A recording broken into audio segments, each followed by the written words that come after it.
So the next portion is Rebels Without Hope. So again, we're moving quickly from Genesis 1 to Genesis 3. Yeah, really. So consider what we've covered at this point. At the foundation of the Christian worldview is the conviction that the universe is the creation of an absolute, personal, perfect God. And this theocentric understanding first. God made the universe and he made it good. What's more, God created us in his own likeness. All right, so he created this universe. It was all good. He created us. He created us in his likeness. So we have this special dignity, and we should be, and honor because of that, and we should respect one another. And that's what we find today. Where everything's good. What There's no strife whatsoever. Yeah. Wow. Yeah. No one sneeze. Okay. So clearly, this is at odds with the world that we find it today. There are countless things in the universe that aren't good, and there are countless things about us that aren't good either. So isn't the Christian worldview proven false right from the very start? It's dead on arrival. Yeah, so it says that all this is good, that God created. God is a good God. God is a perfect God. He's perfect in his goodness. He created this perfect world. He created human beings made in his image. But that's not what we see, right? And so it seems to go against our experience, right?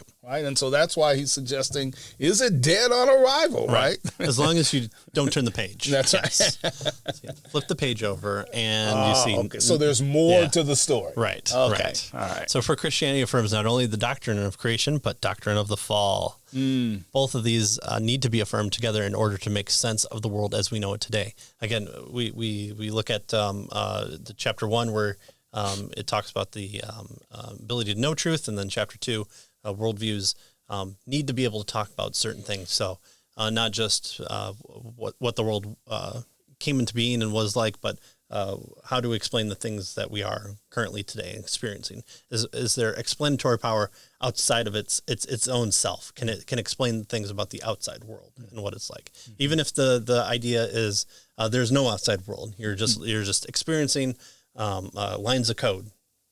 Okay, then you need your Morpheus to come through and tell you wake up. That's right. Take the red pill. Right. Only if you want. So the fall. Both of these need to be affirmed in order to make sense of the worldview as we know it today. It's the Christian worldview. So we have the creation, created good, perfect, and mankind, all human beings are created in the image of God. But we don't see that, and that's the explanation of that is the fall, right? So one might say that from a Christian perspective, our world, because of the fall, is ruined, right? It's a ruined castle, we might say. It was once magnificent, and it still shows signs of this greatness, even though it has been corrupted and spoiled, right? And so how did this happen?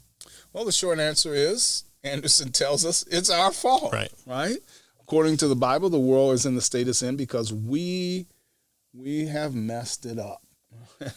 We haven't lived up to, to the way that God intended us to live, and the consequences have been absolutely dire, right? Because we haven't done that, right? So we've messed up, right?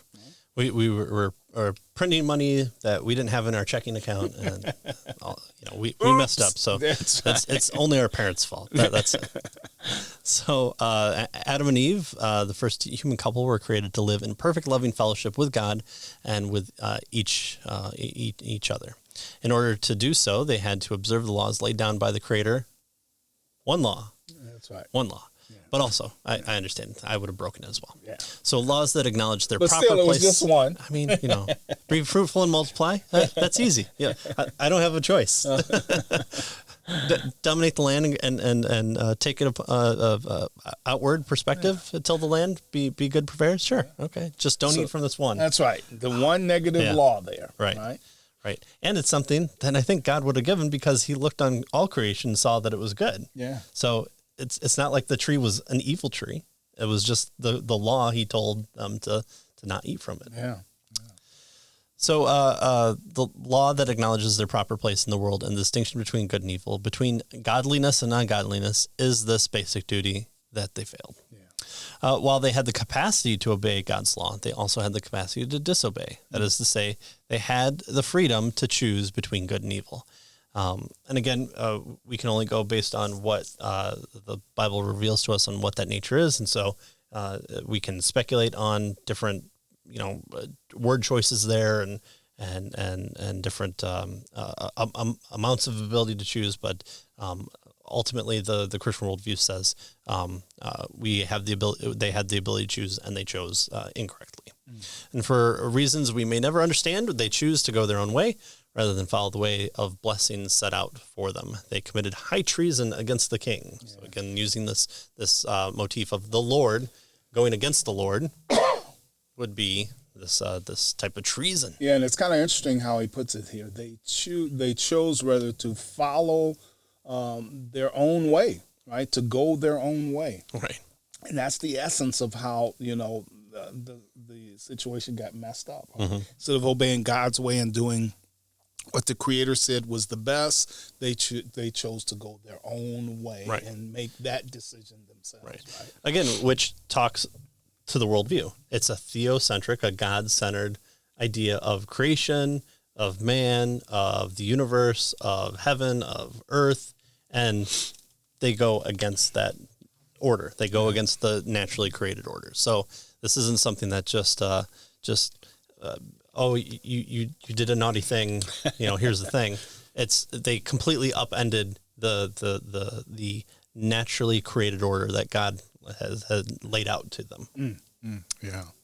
And so this act of cosmic treason, as he calls it, was catastrophic for the human race and for the world at large, right? So not only did it affect the human race, but it also affected everything else, right? In terms of what was in the world. Its consequences can be captured, he tells us, in 3 words: condemnation, corruption, and curse. Right? Good alliteration. Right? That's right. Good for you. Yeah. So in the first place, then, the fall brought about condemnation on all mankind. Right? We were condemned. According to the Bible, Adam was every man.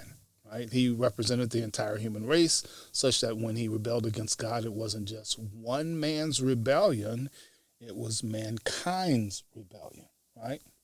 Right. So he represented all of us, and he did what we all would have done, is the idea here. Precisely because God is absolutely pure in his goodness and justice, what the Bible calls his holiness, our rebellion alienated us from him and brought us under his righteous judgment, which is condemnation. Right.